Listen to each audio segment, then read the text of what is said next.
नमस्कार, मी पद्मावती। आज मी तुम्हाला दाखवत आहे कोकणस्थ पद्धतीची बटाट्याची भाजी। तर इथे मी 2 बटाटे उकडून घेतलेले आहेत आणि त्याच्यावरची साल काढून व्यवस्थित कापून घेतलेले आहेत। जसे कापून तुकडे करून घेतलेले आहेत। फोडणीसाठी 2 मिरच्या, अर्धा कांदा चिरून घेतलाय, कढीपत्ता, लसणीच्या 5 पाकळ्या, कोथिंबीर,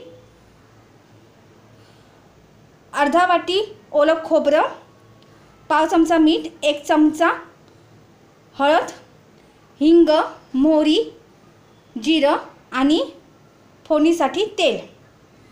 आता मी प्रथम कढई मी गॅसवर ठेवलेली आहे गरम करत। आता गरम झालेली आहे। आता मी 2 चमचे तेल घालत आहे। आता मी तेलाची फोडणी दिलेली आहे। आता मी जिरं, हिंग आणि मोहरी घालत आहे। तेल गरम झालेलं आहे। आता मी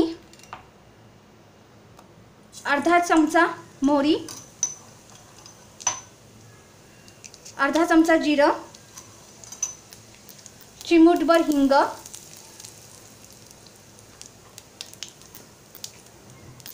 नंतर कढीपत्ता,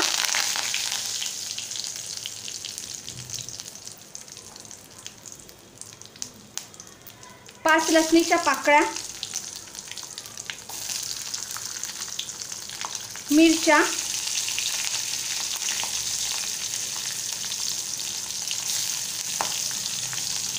कांदा,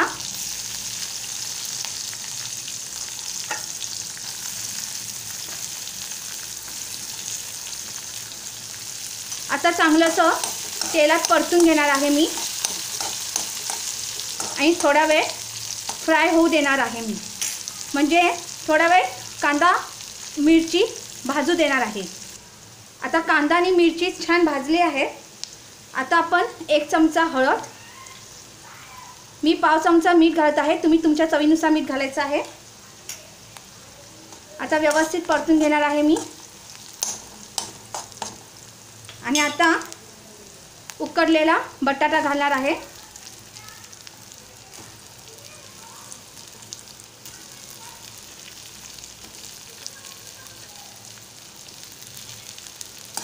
आणि व्यवस्थित असं परतून घेणार आहे, कारण की आपला बटाटा मी आधीच उकडून घेतलेला आहे।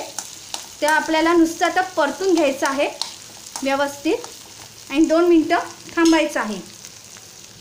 आता 2 मिनिटं झालेली आहेत परतून। आता मी ओल्या नारळाचं खोबरं वरून घालते आणि कोथिंबीर घालते आणि परत एकदा परतून घेते।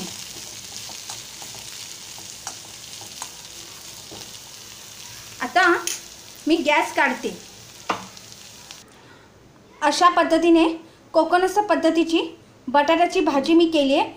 ही भाजी प्रवासामध्ये कोकणातली लोक भाकरीसोबत ही भाजी कुठेही घेऊन जातात। त्या माझी ही रेसिपी तुम्हाला आवडली असेल, लाईक करा, सबस्क्राईब करा आणि शेअर करा। धन्यवाद।